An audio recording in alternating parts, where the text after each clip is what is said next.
E aí, pessoal, espero que estejam bem. Hoje é o primeiro episódio desse nosso novo projeto, que é um podcast voltado para a computação em nuvem. O meu nome é Mariana e eu estou no 5º semestre de Ciência da Computação na Unipampa de Alegrete. E também sou líder estudantil Campus Builder AWS, Amazon Web Services. E hoje a gente tem como convidado o professor e coordenador de curso de Engenharia de Software da Unipampa, o Paulo Silas. Oi, Mariana, obrigado pela oportunidade de estar aqui. Eu acho que vai ser bem legal a gente trocar uma ideia sobre Cloud Computing. Obrigada. Pode falar um pouquinho mais sobre a tua trajetória? Com certeza. Bom, eu sou natural de Alegrete, esse é um ponto interessante, eu acho, de partida, né? Eu comecei a minha trajetória acadêmica aqui em Alegrete, fiz graduação no Instituto Federal Farroupilha daqui, que junto com a Unipampa acaba formando a base da educação pública aqui na cidade.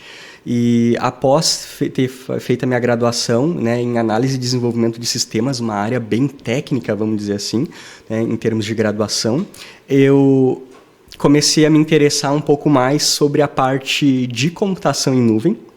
E eu tinha um contato bem forte com o professor Fábio Rossi, que me influenciou bastante na graduação. Com interesse em continuar estudando sobre o assunto, eu acabei, então, começando a conversar com ele sobre a possibilidade de continuar os meus estudos especificamente na parte de Cloud Computing. E aí entrei no mestrado, fiz mestrado e doutorado na PUC-RS, em Ciência da Computação, com foco majoritariamente em gerência de recursos em Cloud Computing.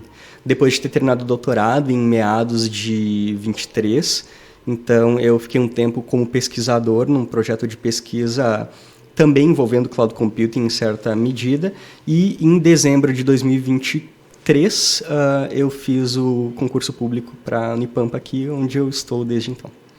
E desde que tu começou a se interessar por cloud, como que essa área se modificou desde essa época? Muito, assim, modificou muito em diversas maneiras, tá? A tecnologia da informação como um todo, ela é uma área que tem uma variedade muito grande, assim, quando a gente olha num espaço temporal, que para outras áreas é extremamente pequeno. A gente vai ter na tecnologia da informação uma ampla variedade de mudanças bem estruturais. Então, quando a gente olha para Cloud Computing especificamente, a gente vai ter várias tendências que vão estar aparecendo. Desde tendências que são geradas por avanços tecnológicos na parte de infraestrutura de nuvem. Então, a gente vai ter muitos equipamentos de hardware, equipamentos físicos que surgiram nos últimos anos, quanto também tendências nas aplicações que utilizam computação em nuvem. A gente pega agora, por exemplo, de 2022 para cá, a gente teve o boom das IAs generativas. Bom, essas aplicações de IA generativa, elas rodam, em geral, em data centers de nuvem.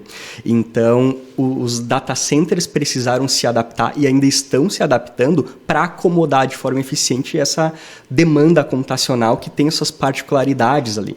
Então, eu acho que desde o que eu comecei a estudar, a gente teve uma variedade de mudanças na área de computação em nuvem, não só com a evolução do hardware, então equipamentos de hardware, servidores e outros equipamentos mais potentes e mais eficientes energeticamente, por exemplo, mas também novas aplicações baseadas em nuvem que exigem que pesquisadores e praticantes da área de computação em nuvem estejam sempre estudando para tentar, em primeiro lugar, atender de forma mais satisfatória os usuários, né, porque a gente sempre quer o melhor desempenho como usuário, mas também a gente não quer pagar muito. Então, o cara que está gerenciando a infraestrutura, ele precisa entregar um bom desempenho para o usuário e, ao mesmo tempo, economizar recurso computacional, porque alguém precisa pagar a conta de luz, por exemplo. Então, eu acho que a evolução em cloud ocorreu nessas duas frentes principais.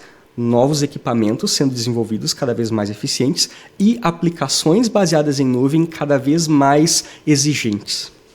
Bom, computação em nuvem.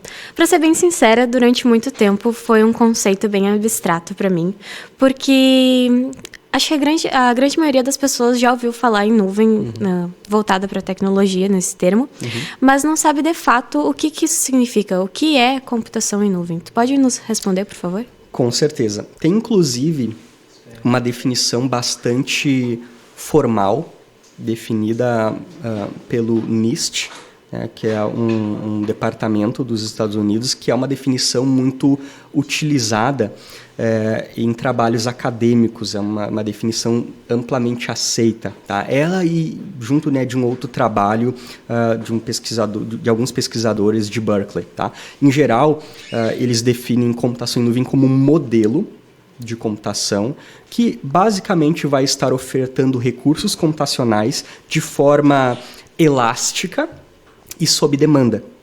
Então, o que eu quero dizer com oferta elástica e sob demanda? Se a tua aplicação precisa de pouco recurso, a gente não vai te ofertar muito, de modo que tu tenha muito recurso ocioso ali e tu esteja pagando pelo que tu não está usando. Então, sim, a ideia de computação em nuvem é te dar a quantidade de recurso que tu realmente precisa e te cobrar de acordo. Então, no modelo de nuvem, tu basicamente vai estar pagando somente pelo que tu usa. Modelo de serviço. Ao invés de eu ter uma alocação estática, eu tenho esse modelo de serviço computacional. Certo. Qual que é a diferença entre usar um computador comum e usar uma infraestrutura em nuvem?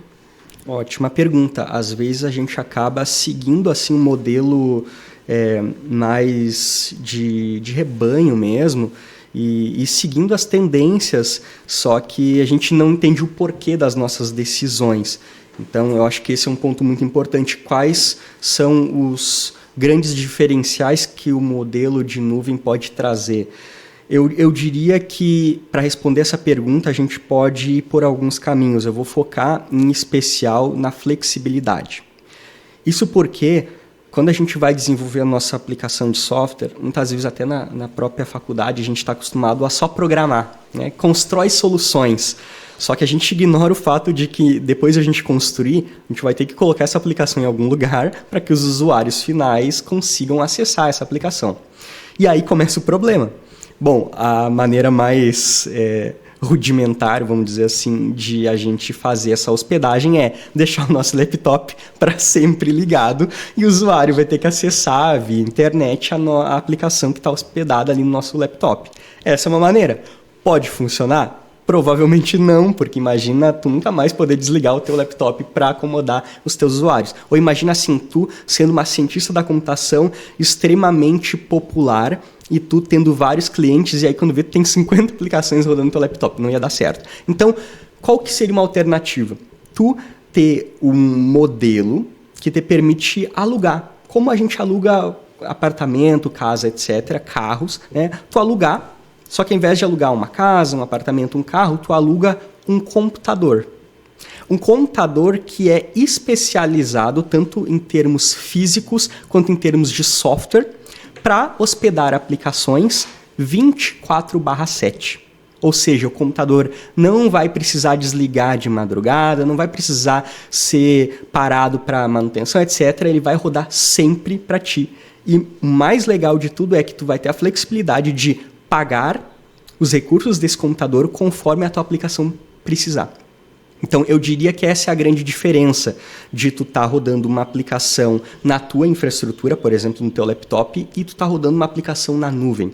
Na nuvem, tu, que nem eu já comentei antes, só paga pelo que tu está usando e tu vai ter os benefícios de, por exemplo, o recurso sempre ali disponível, um computador, né, um servidor, por exemplo, sempre ali disponível para tu acessar. Então, tu não vai ter que se preocupar em, nossa, faltou luz na minha casa, e agora? O meu usuário não está conseguindo acessar a aplicação dele? Não, ele provavelmente está, porque a infraestrutura de computação em nuvem em geral vai estar provendo essas garantias para ti. Então, tu tem flexibilidade de desenvolver a tua aplicação, envia para a nuvem e não se preocupa mais com a manutenção. A manutenção é feita por quem está provendo o serviço para ti. É como se fosse um modelo de locação de imóveis. Tu aluga um apartamento, se acontece qualquer problema estrutural, não é tu que está alugando que vai ter que se preocupar, é o proprietário daquele imóvel.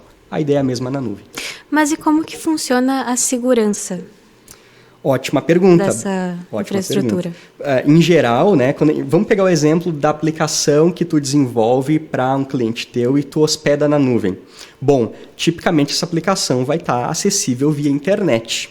Aí que fica a pergunta, tá, mas E se ela está acessível à internet, eu consigo acessar, o meu usuário consegue acessar e potencialmente um hacker consegue acessar.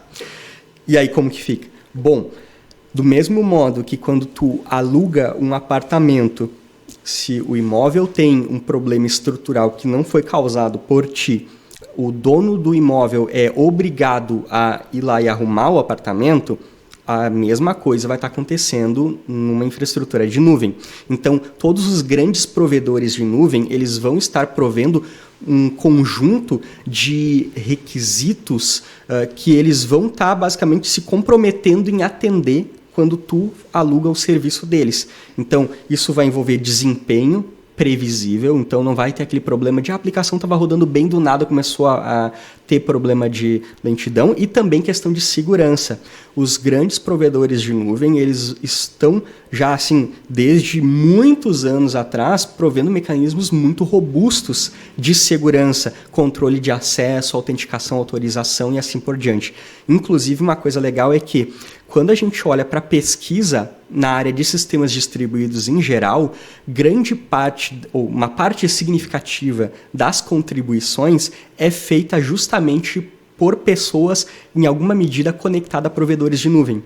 Isso porque o interesse é muito grande em tornar a nuvem mais segura e mais performática. Então, em geral, tu tem várias camadas de segurança ali, tá? Desde mecanismos de controle de acesso, criptografia e tudo mais, para que tu, como usuária, não precise se preocupar. Tu tinha comentado sobre a tua pesquisa, que é relacionada à parte da The Cloud, e eu também tinha linkado como quando eu comecei em cloud. Porque eu comecei na área de firmware, de embarcados, e a gente também precisa lidar com recursos limitados. Então, a gente está sempre procurando otimizar ao máximo os recursos. Por exemplo, se tu usa uma variável global, já não roda. E juntei isso com a minha pesquisa em HPC. E aí, nisso, eu acabei indo para a área de cloud, através de DevOps, que andam de mãos dadas. E aí, vendo a tua pesquisa, eu percebi que tem bastante partes em comum, né? Com embarcados. Tu poderia falar um pouco mais sobre a tua pesquisa? Com certeza. Vou começar ali do mestrado, tá? Vou fazer um rollbackzinho ali. Bom, no mestrado, eu trabalhei com manutenção de servidores em ambientes de nuvem. Eu olho para um ambiente de nuvem e eu penso imediatamente em um ambiente que é controlado por quem está provendo o recurso computacional. Isso é, eu como usuário de uma Amazon Web Services, de um Google Cloud, etc., eu não estou nem aí em como que aquele servidor, aqueles recursos computacionais estão funcionando. Eu estou pagando, eu quero que esses recursos estejam disponíveis 24/7. Mas na prática percebe que alguém tem que cuidar para que esses recursos estejam sempre disponíveis e performando bem. E aí entra a parte de manutenção. Eu sempre dou o exemplo de um computador desktop que a gente tem em casa. Pega, sei lá, a galera que gosta de jogar, né? Aí monta o seu computador gamer, tudo mais bonito, com LEDs e tal. Começa a jogar. Joga por, sei lá, 2, 3 meses, 6 meses. Se a pessoa não tiver o mínimo de cuidado de pegar, desliga o computador certinho, coloca, né, acessórios ali para evitar estática e tudo mais, e dá uma passadinha no mínimo de pincel ali por dentro do gabinete, 1 hora o negócio vai começar a ficar ruim. Por quê? Porque naturalmente aquele hardware vai precisar de uma manutenção, nem que seja para tirar o pó. Eu não estou nem falando questão de atualização de software, formatação eventual, etc. Bom, se no nosso computador de casa a gente precisa fazer esse tipo de manutenção, imagina numa fazenda, como a gente diz, de computadores, que eu vou ter centenas, milhares de servidores todos juntos operando sem parar. A gente vai precisar da manutenção ali também. Bom, mas e como que eu dou manutenção se ao mesmo tempo o usuário que está acessando aquele recurso não quer nem saber, ele quer acessar sempre a aplicação dele? Bom, aí entram as estratégias de manutenção. Por exemplo, realocar uma aplicação de um servidor A para um servidor B, de modo que o servidor A fique vazio, e aí só então aplicar a manutenção que for necessária no servidor A. Então, todas essas estratégias de como eu agilizo a manutenção sem afetar os usuários, foi que eu trabalhei no meu mestrado. No meu doutorado, eu fiz uma extensão disso para um cenário bem específico chamado Edge Computing, mas depois que eu terminei a minha pós-graduação, eu comecei a me preocupar mais em aspectos gerais de gerenciamento de recursos nesses ambientes. Por exemplo, tu termina de desenvolver a tua aplicação. Legal. Beleza, vou escolher ali rodar ela na nuvem. Ótima escolha. Onde da nuvem? Na AWS.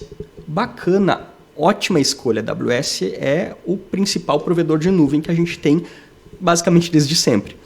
Ótima escolha. Onde da AWS? Porque se a gente entra na AWS como um principal provedor de nuvem que a gente tem no mundo, ela vai ter opções em diversos países.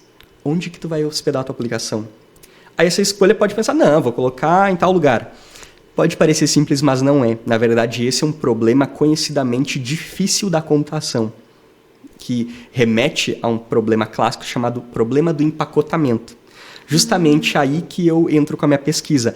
Eu ajudo as pessoas a escolher os melhores lugares para hospedar as aplicações delas, de modo que elas consigam desempenho satisfatório, consigam economizar energia, mas a parte do provedor, né, da AWS está preocupado com isso, questão de custo, questão de privacidade, etc. Então, basicamente, essa é a minha pesquisa.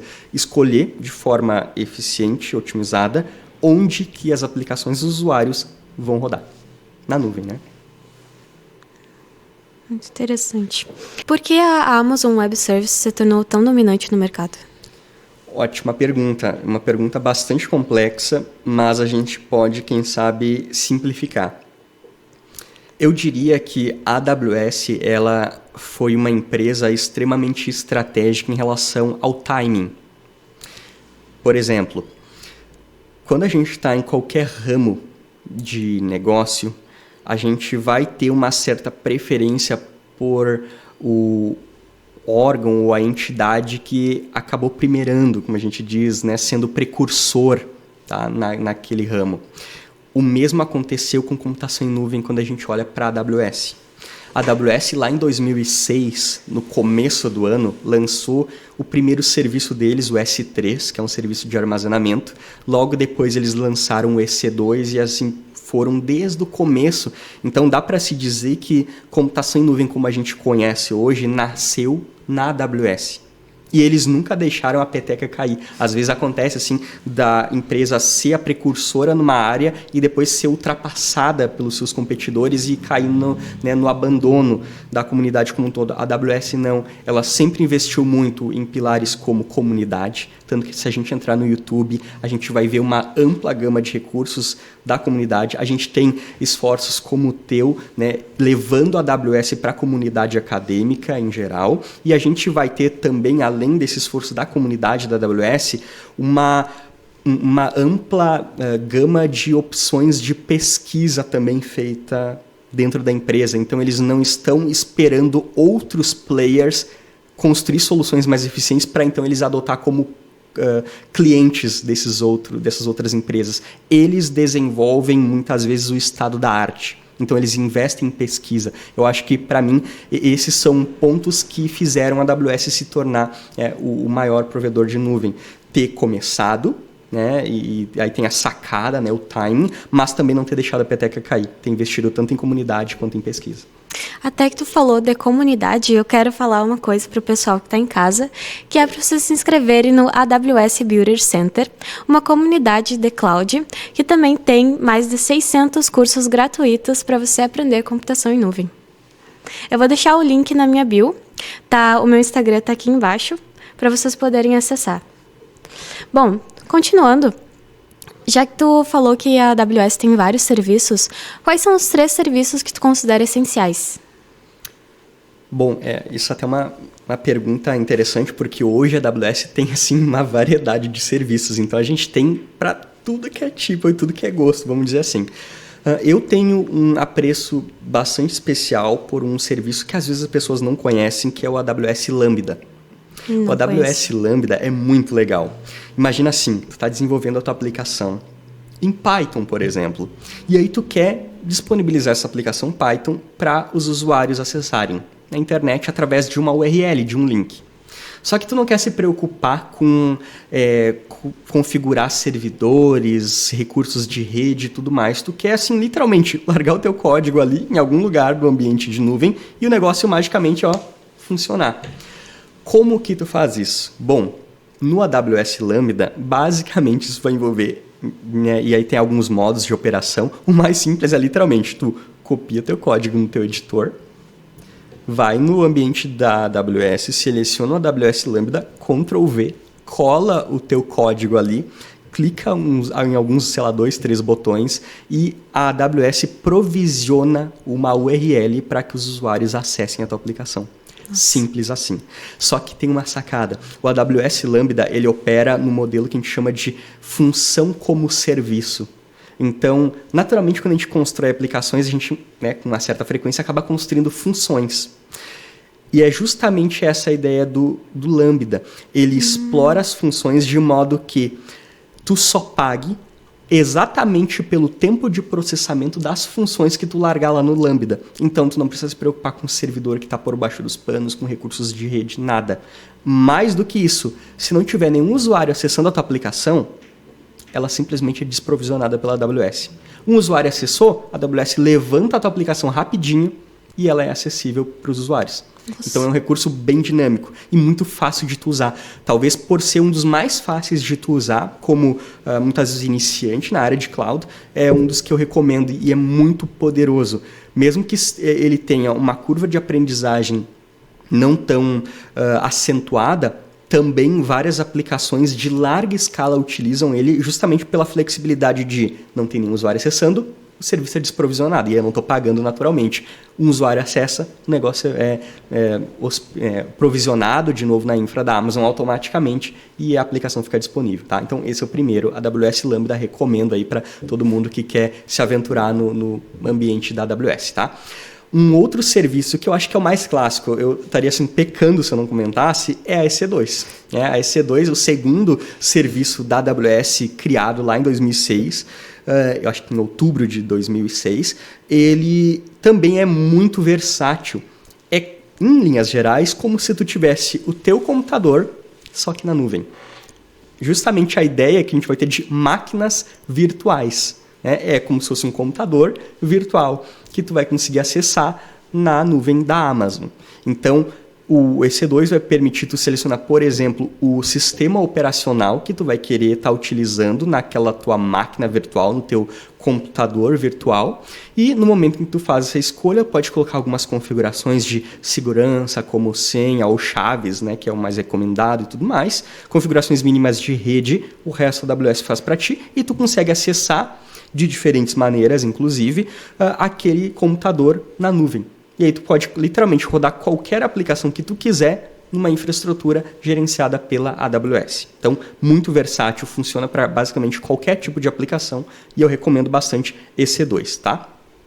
Um terceiro serviço que eu acho que tem ganhado bastante força nos últimos tempos e é um serviço também muito comum da gente utilizar, é um serviço de banco de dados, que eu gosto bastante, eu acho que tem um nome muito criativo e é um serviço que também vai estar seguindo uma tendência aí dos últimos anos de computação em nuvem, que é o Amazon Aurora. O Aurora, ele é um banco de dados que a gente chama de serverless. O que é um banco de dados serverless? Ou qual que é a ideia de serverless em geral? Eu configuro a minha aplicação, nesse caso um banco de dados, e eu consigo escolher alguns tipos de banco de dados para usar no Aurora, conforme a minha escolha. Então, Postgre, MariaDB, tem também do SQL Server, Oracle, etc. Escolho qual que é mais conveniente para a minha necessidade, dou alguns cliques ali, pronto, está rodando. Ah, mas está rodando em qual servidor da AWS por baixo dos panos? Não importa. O desempenho vai ser satisfatório, a rede vai funcionar, eu simplesmente uso. Essa é a ideia de serverless. Tudo que está embaixo da minha aplicação, eu não preciso me preocupar. Por isso que é o nome serverless. É como se fosse sem servidores. Está rodando magicamente. Como está rodando? Não importa, deixa para a Amazon cuidar. Então, recomendo o Aurora também para quem gosta de banco de dados, quer explorar com apenas alguns cliques, porque realmente é um serviço muito rápido de provisionar e é extremamente performático. Muito bom. Bom, Vale a pena aprender cloud hoje? Com certeza. Assim, eu diria que, particularmente, eu me arrependo por não ter estudado não só a AWS, mas cloud computing em geral antes. Porque há algumas mudanças mais estruturais nas áreas em geral. Por exemplo, quando a gente fala de transporte, é muito improvável, a não ser que a gente tenha, né, um apocalipse, né, e aí, obviamente, é um cenário atípico, mas é muito difícil da gente pensar assim, vamos largar os veículos, né, a motor, sei lá, nosso carro, a nossa moto, etc., e vamos voltar a andar a cavalo, por exemplo, né, e aí todo mundo anda só a cavalo, ou vamos ignorar aviões, etc., é muito improvável que isso vá acontecer, porque foi um marco, é um caminho sem volta. Quando a gente olha para a computação, a gente tem o mesmo fenômeno. E eu diria que na computação em nuvem é um caminho sem volta. Na verdade, eu acho que computação em nuvem só vai estar ingressando em diversos setores mais e mais. Conforme outras tecnologias como inteligência artificial avançam, as pessoas de diferentes nichos que às vezes não tinham contato com a computação em nuvem vão ter. Por quê? Eu quero ter um assistente de IA customizado para minha empresa. Que legal, tão bacana, tipo um ChatGPT na vida, só que para a minha necessidade. Como que eu vou rodar esse ChatGPT? No teu computador aqui não vai ser. Tu vai precisar de um recurso computacional razoável. E aí qual que é a solução? Nuvem. Então, mesmo pessoas que não tinham contato antes com a nuvem, agora com o avanço, por exemplo, da IA, vão precisar ter contato com a nuvem. Então, eu acho que, com certeza, é um dos principais assuntos, um dos assuntos mais estratégicos para se estudar. E eu diria que ele não é só estratégico para quem é de computação, quem é de TI, mas também para a sociedade como um todo. Porque, hoje em dia, com a facilidade que a gente tem de construir aplicações de software, quanto mais proficiência a gente tiver no que basicamente viabiliza a nossa aplicação funcionar depois que a gente desenvolveu, mais lucro eu vou ter no meu negócio, etc.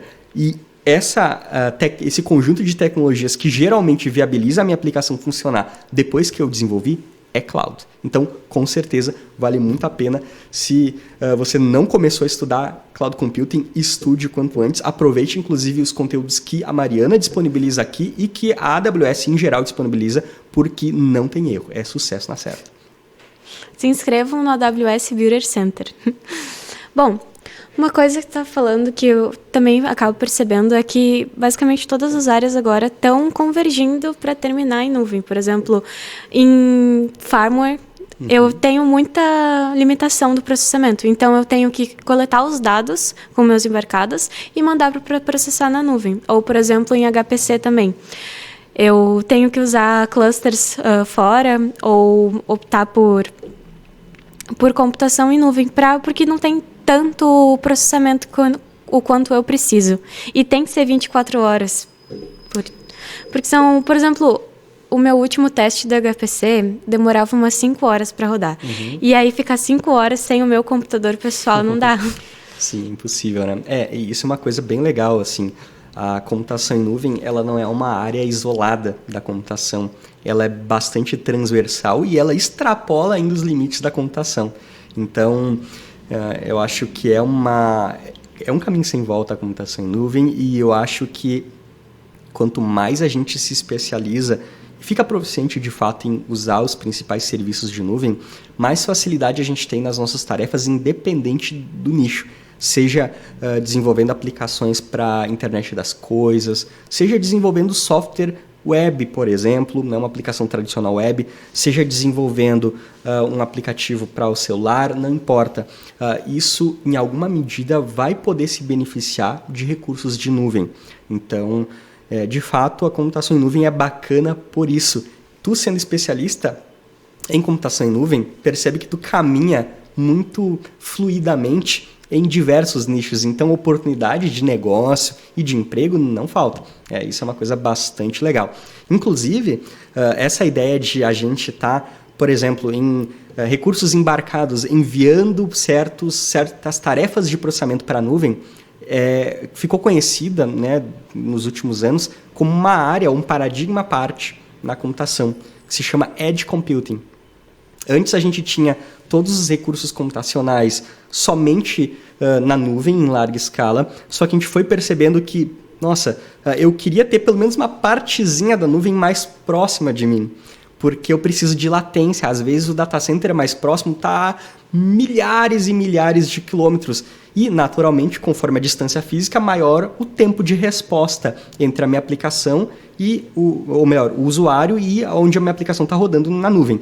Então, o que o pessoal pensou? E se a gente pegar uma partezinha da nuvem e trazer, né, para próximo da aplicação ou da onde o usuário vai estar consumindo ela? Essa é a ideia de Edge Computing, aproximar uma partezinha, uma extensão da nuvem para onde o usuário está. E aí entra, por exemplo, aplicações de IoT, entram aplicações médicas, aplicações de realidade virtual e aumentada, etc., que necessitam de uma baixa latência, mas podem se beneficiar, nem que seja de uma partezinha da nuvem. Então, olha como que a computação em nuvem ela evolui e ela é tão interessante para a computação como um todo que ela dá origem a outros paradigmas. Então, é muito legal. Bom, voltando à AWS... E falando um pouco sobre o mercado de trabalho, tu acha que realmente ainda faz sentido as certificações, elas importam?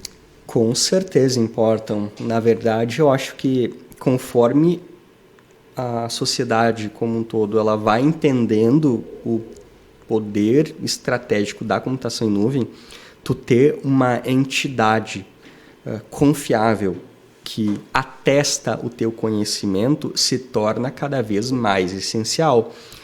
Isso, inclusive, não se aplica somente às certificações de grandes provedores de cloud, como é a AWS, cujas certificações são extremamente estratégicas, não só para quem quer trabalhar na indústria, mas também para quem é da academia. Eu tenho colegas que são professores acadêmicos, não trabalham, por exemplo, com empreendedorismo, inovação, mas que têm todas as certificações da AWS e de outros provedores porque eles entendem o valor estratégico disso. Então, eu acho que não só certificações de nuvem são extremamente estratégicas, mas também o ensino formal como um todo. Há uma falácia de que agora com a IA nós não precisamos nem fazer faculdade mais, agora a gente aprende tudo com o ChatGPT. Não é bem assim que funciona a vida real. Os bancos sendo todos... Acho que foi automático, né? Não funciona assim. Teve um caso, agora há pouco, que um banco foi completamente excluído. Por causa que ele utilizou... Acho que foi até o Cloud que ele utilizou como agente. E aí deu permissão para tudo. E aí ele acabou deletando. Pois é. Então, o ponto não é só porque a tecnologia ela tem uma barreira de entrada menor, o que é bom, que nós não precisamos ter um estudo formal.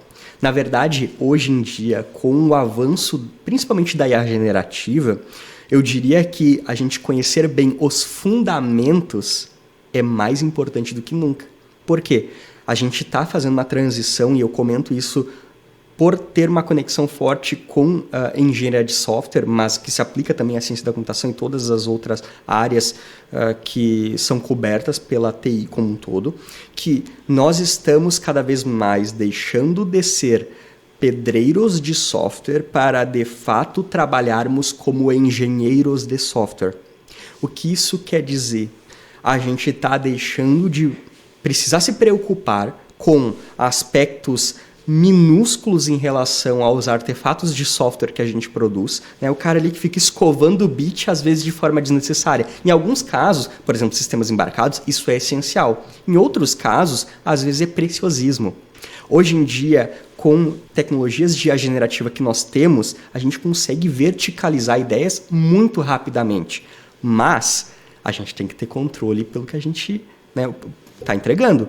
Porque no final do dia não adianta a gente culpar o Claude ou culpar o GPT, etc., pelo que a gente está fazendo. A autoria é nossa. Então, a gente sai de ser, entre aspas, né, o pedreiro de software, que é aquele cara que literalmente está colocando bloquinho por bloquinho manualmente, mas que, em muitas vezes, está delegando a parte estratégica para uma entidade terceira, para sermos os engenheiros de software, onde a parte mais manual ou a parte mais operacional, por assim dizer, pensando ali na nossa pirâmide, né, operacional, tática e estratégica, a gente vai estar basicamente saindo do operacional, deixando o operacional para as IAs e trabalhando na parte tática e estratégica. O que, obviamente, implica em a gente entender exatamente o que está acontecendo. E aí entram as bases, os fundamentos. Isso se aplica não só para o ensino formal, né, uma educação formal de qualidade, a universidade, uma pós-graduação, etc., mas também as certificações. Não é só porque a AWS provê recurso fácil, né, disponível no YouTube e tudo mais, que uma empresa vai conseguir pegar uma pessoa que simplesmente olhou 2, 3 vídeos e falar assim, ó, toma aqui as minhas aplicações com milhões de usuários, cuida de tudo aí. Como que a gente garante que essa pessoa de fato estará capacitada para tomar conta ali do negócio? Bom, uma maneira extremamente eficiente são as certificações. Então, cada vez mais se especializar e ter como comprovar essa especialização através das certificações é estratégico. E eu já vi na prática pessoas que perderam oportunidades porque na hora final ali das entrevistas para uma vaga foi perguntado, que legal, só que a gente trabalha muito com cloud, tem uma certificação? E a pessoa, não tenho ainda, mas tem interesse. Bom, pois é, o problema é que talvez o outro, né, candidato talvez tenha, e aí ele vai sair na frente. Isso que tu comentou de pedreiros de software, engenheiros de software, tem um termo que está bem famoso agora que é vibe coder, né? Onde fala bem isso, porque geralmente são pessoas que têm muito pouco conhecimento de programação ou nenhum. Então acabam confiando totalmente na IA, sendo que, por exemplo, ela não consegue lidar com vulnerabilidades, tanto que o grande problema agora são o número de tokens, que ela gasta muitos tokens. Sim. E as empresas estão até limitando o número de tokens, estão diminuindo. Até, eu não lembro se era Cloud ou o Copilot, acho que era o Copilot, que ele ia modificar de uma assinatura mensal para uma assinatura de tu pagar o tanto de tokens que tu gasta, porque eles estavam tendo muita despesa. E aí nisso entra que também das pessoas não fazerem esse estudo formal, essas certificações, terem esse estudo por trás. Sim, assim, quando a gente olha para desenvolvimento de software, é muito bacana a gente ter uma democratização, né, no sentido de pessoas que iam esbarrar numa barreira técnica, às vezes, terem acesso à produção de software como todo, que é incrível, né? A sensação de a gente programar, construir uma aplicação e ver ela rodando é, assim, inexplicável. Recomendo a todos, né, que não adentraram ainda no mundo de desenvolvimento que tentem, tá? E usem as ferramentas já que a gente tem à nossa disposição. Mas, que nem tu comentou, a gente precisa estar trabalhando com essas ferramentas de forma responsável. Porque, novamente, eu não vou poder ligar para o Sam Altman lá, o dono, né, o CEO da OpenAI, e falar, cara, aconteceu um problema com a aplicação que eu desenvolvi, o meu chefe agora está no meu pescoço e a culpa é tua. O cara fala, cara, eu nem te conheço, tu que fez o problema, né? Se vira. Então, a responsabilidade é de quem está usando a IA. E aí está o ponto. Até a pessoa que cunhou o termo vibe coding, que a ideia é basicamente, vou enviando mensagens para uma ferramenta de IA, ela vai construindo o código e eu tô aqui, ó, nem aí, só curtindo a vida, vendo, né, o código ser criado ali, eu não faço a menor ideia do que está acontecendo. Em geral, né, claro, falando de forma um pouco até negativa, em geral é essa a ideia de vibe coding. A pessoa que cunhou o termo vibe coding, que é o Andrew Karpathy, que é um dos cofundadores da OpenAI, que inclusive agora está na Anthropic, anunciou recentemente que ele foi para a Anthropic. Ele, inclusive, começou a criticar o termo que ele mesmo cunhou. Por quê? Porque as pessoas começaram a abusar da prática. E outras tendências do desenvolvimento de software usando IA começaram a emergir, como, por exemplo, Spec-Driven Development, onde eu foco na especificação do software, o que eu realmente preciso, e aí eu construo documentos formais para guiar a IA. Ao invés de simplesmente ficar de forma frouxa, informal, só falando, constrói para mim Claudinho, né? Ou Gepeto, e só vai aqui, não sei o que está acontecendo. Então, com certeza, é muito perigoso utilizar a IA de forma indiscriminada e justamente aí que entram, né, mecanismos de capacitação, incluindo os da AWS, que inclusive é uma empresa que investe muito em inteligência artificial e tem vários conteúdos que de fato fazem a gente entender o que está acontecendo por baixo dos panos. E ter esse conhecimento cada vez mais vai ser estratégico. Até eu utilizo, mas eu utilizo para tarefas repetitivas, que a gente gastava horas e horas e horas fazendo, mas que não tinha um certo nível de complexidade, sabe? Só gastava tempo, de fato. E aí eu acho que é nesse quesito mesmo onde a IA pode nos ajudar. Com certeza. Qual foi o projeto mais interessante envolvendo cloud que tu já viu? Que tu já participou? Que eu já participei especificamente, eu posso responder essa pergunta como se fossem duas? Pode. O mais legal que eu já vi e o mais legal que eu já participei, tá? Vou separar em duas. O mais legal que eu já vi é um trabalho acadêmico, que ele remete ao meu co-orientador de doutorado, o professor Rodrigo Calheiros. O professor Rodrigo Calheiros, junto com o professor Rajkumar Bhuiya, da Universidade de Melbourne, que inclusive é o pesquisador mais citado de computação em nuvem do mundo. Ele tem mais de 170 mil citações dos trabalhos dele. O professor Bhuiya, junto com o professor Rodrigo Calheiros, eles construíram no laboratório de pesquisa lá em Melbourne o maior simulador de computação em nuvem do mundo, que é o CloudSim, que é um toolkit que permite que a gente teste as nossas estratégias de alocação de recursos para a nuvem no nosso computador sem precisar, de fato, estar usando uma infra real. Aí tu vai me perguntar assim, mas por que eu ia fazer isso, né? Por que eu quero testar antes de rodar? Imagina assim, tu constrói um algoritmo novo que tu acha que vai economizar recurso, vai ter um desempenho legal ali, as tuas aplicações vão estar com um desempenho top, mas ele vai gastar menos na hora de tu pagar a conta para a AWS, por exemplo. Aí tu constrói aquele algoritmo e aí tu vai lá e já roda ele direto no ambiente da AWS, onde as tuas aplicações estão rodando. Só que aí tu esqueceu de um cenário lá que pode acontecer na vida real, vamos dizer assim, tá? E esse cenário acontece e aí ao invés de gastar menos, as tuas aplicações começam a gastar muito mais. Ou o desempenho delas, por causa de uma falha do teu algoritmo, começa a despencar. Como tu explica isso para os teus usuários? Mas percebe que assim, tu não é, assim, de todo modo, vilã.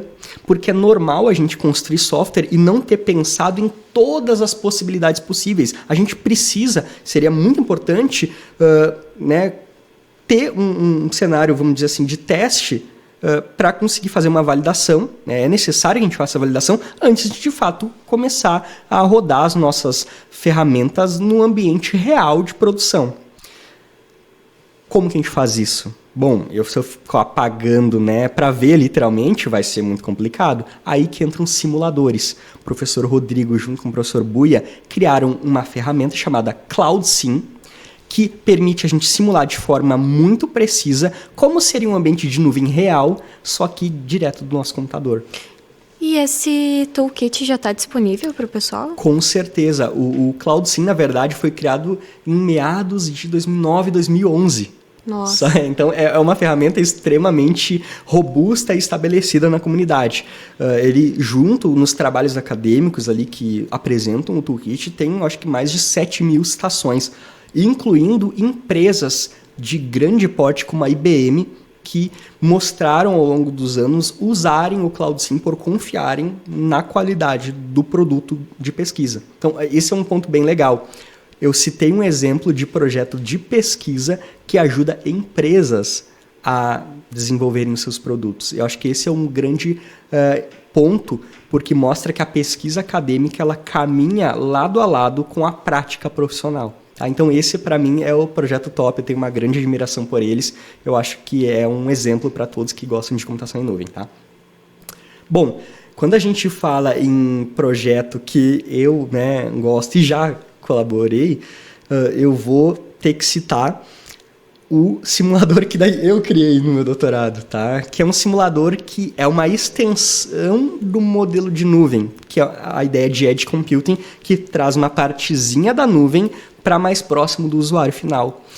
No momento que a gente tinha o grande exemplo do CloudSim, que é um simulador amplamente conhecido para a parte de nuvem, e eu estava trabalhando com essa extensão da nuvem chamada Edge Computing, a gente pensou, vamos lá. Bom, CloudSim é um grande sucesso. Eu estou fazendo meu doutorado junto com o cara que criou o CloudSim, que é o professor Rodrigo. Será que eu não poderia usar a expertise dele, colocar em prática o que eu tenho estudado e criar um simulador que ajude pesquisadores a validarem suas ideias sem torrar recurso no ambiente real? Foi aí, então, que a gente construiu o Edge SimPy, que é um simulador de Edge Computing, que tem suporte, inclusive, a servidores de nuvem, Docker e tudo mais, e vai estar permitindo que tu programe em Python um algoritmo que vai gerenciar a tua infraestrutura computacional e tu teste para ver se esse algoritmo funciona bem no teu laptop.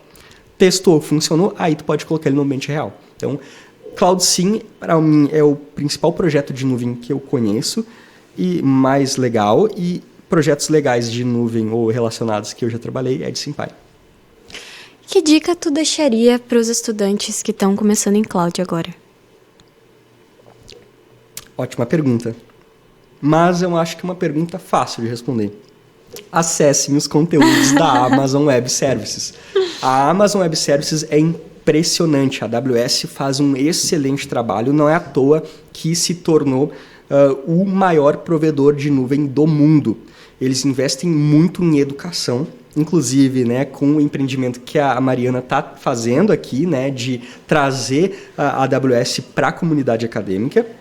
Mas também a gente vai ter recursos nacionais e internacionais da AWS, e eles estão, em geral, disponíveis gratuitamente na internet. Então, o que eu recomendaria é simplesmente acessar o YouTube ali e já ter uma visão ali de como que nuvem pode ajudar no seu negócio ou nos seus estudos.